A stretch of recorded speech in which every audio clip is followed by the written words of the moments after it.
Chapter 6 Episode 13. A Glimpse at Infinite Possibilities. Next up, I was holding a large basket full of 3 types of fish that each resembled stinkfish, pufferfish, and eel. Back in Japan, all these were considered delicacies. You said people don't eat these around here? They're all poisonous, so it isn't safe, Nikki said. Can't people just cut the poisonous bits off? I had fish like these in my hometown, and we could eat those. Well, we'd only eat this one if the weather's too poor to fish or if we don't catch anything else. Nikki pointed at the eel-like creature. Apparently, these were a steady catch throughout the year, even now, and filled up most of the basket. On top of the poison in its blood, it stinks, it's full of bones. It's gross. And it has parasites this time of the year. This one with stingers on its fins barely has enough meat on it to eat. As long as we can fish out on the lake, we get plenty of fish that actually taste good, so no one will eat any of these. Oh, and this one that blows up will kill you. Never eat this one. I see. I'd have loved to try and cook them, but I decided to hold off. I had parasites to consider too. We sort out the ones that get caught in nets, but it's better not to fish anything we don't eat. Dad says the fishermen don't like fishing them out of the lake. Really? My slimes are loving them, specifically the poison medicine and the one bloody slime that had reacted to the parasites. I was going to chalk it up to them reacting to the poison and parasites when I noticed something. What's up, slime guy? One of the poison slimes was showing particular interest in the stinkfish-like catch out of the 3. Upon closer inspection, I realized that it was only eating the stingers on the fish's fins. Stingers, I'll have to think about that later. What's next? We have shellfish. Some are poisonous, some aren't. Let's start with the poisonous ones. Both the poison and medicine slimes recognized it as food, but nothing more, unfortunately. And the edible ones? Sorry, these are empty. They already ate everything inside. Oh, well. We did ask for trash. Looks like we already have a few bites.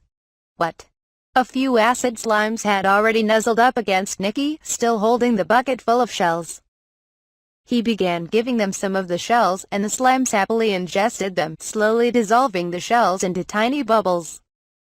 There was a chance that the acid slimes could evolve through eating shells. One of them, in fact, had been asking for eggs every morning. Would it evolve into yet another species? Eggshell and seashells were both primarily made of calcium carbonate, but I'd need to keep a close eye on them. And now for the pièce de résistance. Crab. There were live crabs as well as crab shells, but the sticky slimes showed interest in both of them. One for the shell and one for. Guess I'd better keep an eye on them as well. Next is the rest of the trash from the fishing nets. Nikki brought me the basket just as I was about to ask for the next piece. There's waterweeds and algae in there. He seemed to be getting a hang of things. What a great assistant he was turning out to be. As expected, the weed slimes responded to these. I had already observed some of them reacting to water plants before. At the same time, some of them were also showing interest in the algae. And next up is this. A tattered net. Let's see what happens. Oh. This is surprising. What's going on? The sticky and metal slimes are coming up to it. I could kind of see the correlation between a net and how sticky slimes could spew string, but I wasn't sure why the metal slimes were reacting. Metal plus net equals fence? Perhaps I would have to wait for them to evolve to find out. In any case, this was something else to keep a watch on. Here's the last 2, Nikki said, holding a pail in each hand. One was stuffed with sand, and the other with shattered pottery. Right, let's see. The stone slimes like both, and I see a poison slime going for the sand. The poison slime in question had been eating coal in addition to poison lately. Would it evolve into something that related to both coal and sand, or something else entirely? I'd just have to wait and see. With further examples of evolution, I could find commonalities in evolution conditions that were not based on their diet. I considered getting more poison slimes to look for other specimens that would eat coal. Then, I wondered if I should simply grow my slime population as much as possible. Prior to all of this, I had good reason to aggressively multiply my stone slimes, so I decided to double down on that. Experimenting with their evolution was an important process to me. I was sure that I would reach some conclusion before they flattened the abandoned mines of Gimel. "That's all of it," Nikki exclaimed. "Oh, right. Now, let's jot down the slimes that have a chance of evolving and their diet." Item box. You got it. I produced a set of stationery and wrote out the possible evolutions for each type of slime. Sticky slime, crab slime, crustacean slime, net slime, acid slime, shellfish slime, stinger slime, metal slime, fence slime, bloody slime, parasite slime, stone slime, sand slime, porcelain slime, weed slime, watergrass slime, algae slime. That makes 13 evolutions in all. From just 7 species of slime, Nikki asked. These are just possible evolutions, but I didn't expect to get so many in one day. Now that I have it all laid out, I can tell a lot of the food is exclusive to this location, like the fish and crabs. I can work with sand and porcelain, and even grow some watergrass and algae in my dimension home, but stingers and parasites would have to be caught here in the wild. Why don't you just move to our village, slime guy? I wish I could, but alas, I have other commitments. Even though I had mostly delegated the management of my shops to others, there was still some paperwork that required my approval, plus I needed to regularly patrol the abandoned mines. I could send someone here to look after the slimes and report back to me, but Nikki was too young, and no one in Sickham's Pier was a tamer. Maybe I could just build another branch in the village and appoint Culkin or someone else to be in charge. The more I thought about it, the better it sounded.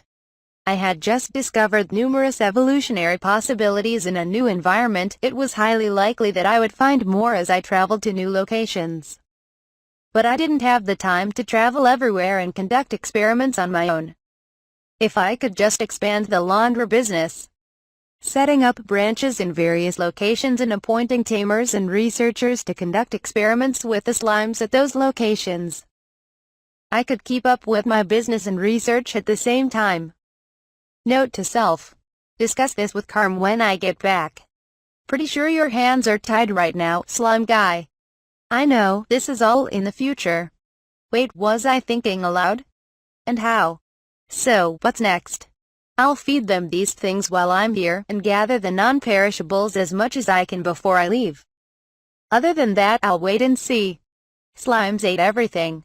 If an item in their feed which could spark evolution were to run out, they'd just move on to something else. If they ended up evolving into a completely different species, that was no skin off my nose. It's not like they're going to starve. I'm in no hurry to make them evolve. Just gonna take it easy. Okay, what do you want me to do next? Well, I think we'll have to call it a day. The processing station must have closed for the day, as I could see women flooding the plaza to pick up their children. Nikki would have to go home soon. Sure enough, we soon heard a voice calling. Nikki, let's go home. Mom. Ryoma, thank you so much for keeping him company. He's a great assistant. Mom, I helped take care of the slimes today. There's so many different species. Now that sounds like a fun day. Sure was. Oh, slime guy. How long will it take for the slimes to evolve into the species you found out today? I want to watch them evolve. Unfortunately, I think that's going to take a few more months. I'd have loved to show Nikki some slime evolutions during my stay. Of course, especially after he went to all the trouble of helping me out, but those were the breaks. Okay. Can I help you take care of the slimes tomorrow? Of course. It'd be a big help. Sweet. See you tomorrow, slime guy. Nikki walked away, happily waving at me with his free hand as his mother led him home by the other. That evening, my recollection of the day's events was met with joyous laughter. And he asked to help you out tomorrow? You're becoming his best buddy, Ryoma. All thanks to what happened yesterday, no doubt.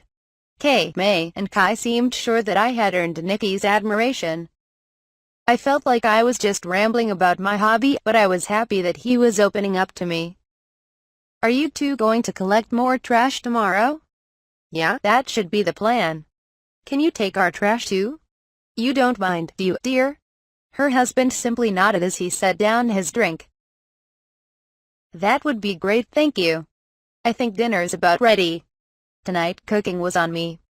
As thanks to May and her mother for gathering up all that rice and other food for me.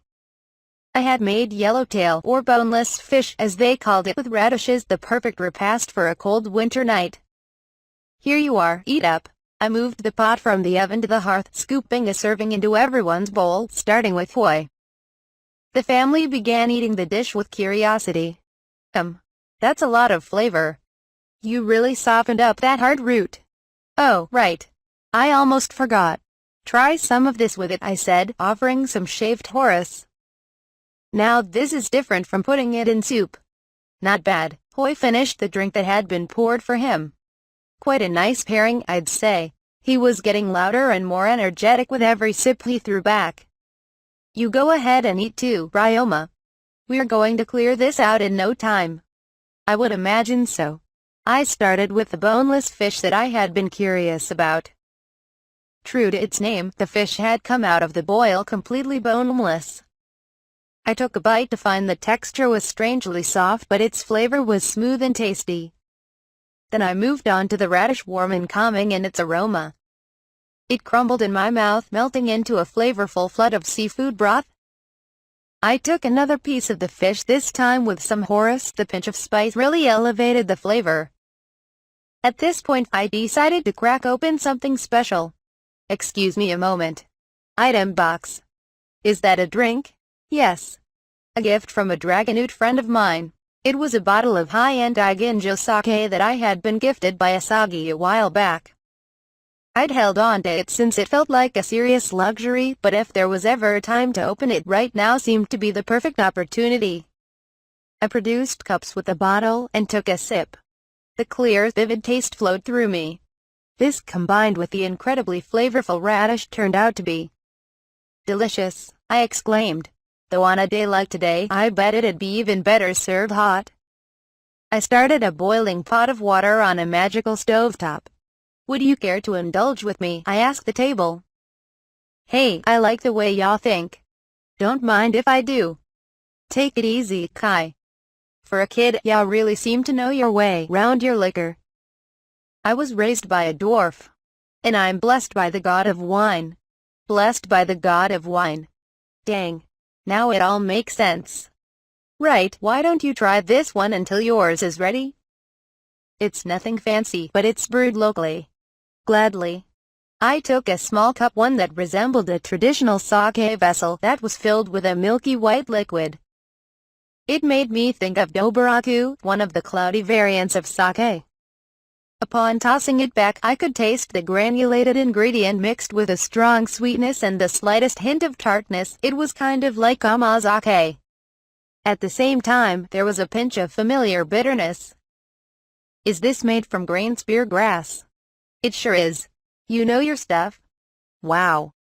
I'm a bit surprised you can make a drink from that. It hadn't come up in my appraisal, and I hadn't thought of it after eating it all this time. You can't just use raw grain spear. You need the grass that turns it into a spirit. There's such a thing, Kay? Yeah? Grows practically everywhere. As he spoke, Kai headed to the door and threw it open, swooping down to grab a fistful of grass from the ground. He rushed back to the table. It's vicious out there.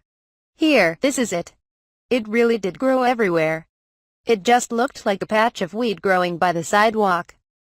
It wasn't on my radar of knowledge of herbs and poisonous grass anyway. It's pretty much just a weed to us as well. It just so happens that it can make a good drink. I wonder who came up with that idea. Could I grow this plant if I gave it to the weed slimes? Another experiment to keep in mind for my stay. If I could make alcohol from grain spear grass, it would actually be a lot of help to me. I would save money on feeding the drunk slimes, and I wouldn't have to plan trips into town to procure the alcohol they need. Can anyone teach me how to make this? I asked. You want to learn? I can show you tomorrow, if you like. I didn't know you could make that stuff, Mom. Come now, May. A woman's got to know how to brew a good hooch.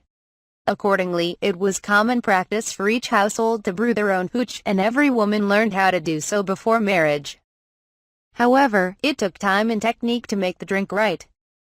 As the village became wealthier, villagers began purchasing the drink from households that made it well. I haven't made any in a while. This could be a good opportunity to pass down our secret family recipe. You never told me we had a secret family recipe, Mom. If it's any better than this one, we could have become the local alehouse. Ha! That ain't saying much, is it now? Hoy roared, and the room filled with laughter again. Amidst all the merriment, my sake was fully heated. Let's keep the good vibes going. Here you are, Kai. Thanks. Phew. Kay, this stuff is delicious. Have some. Really? Then. Do you mind if I take a sip? Go right ahead. We enjoyed a night of merry conversation, delicious boneless fish radishes, and drinks. By the end of it all, our hearts and bodies were as warm as the air outside was cold. Satisfied that I was able to gather new feed for the slimes, I crawled into bed and drifted off to sleep in no time at all.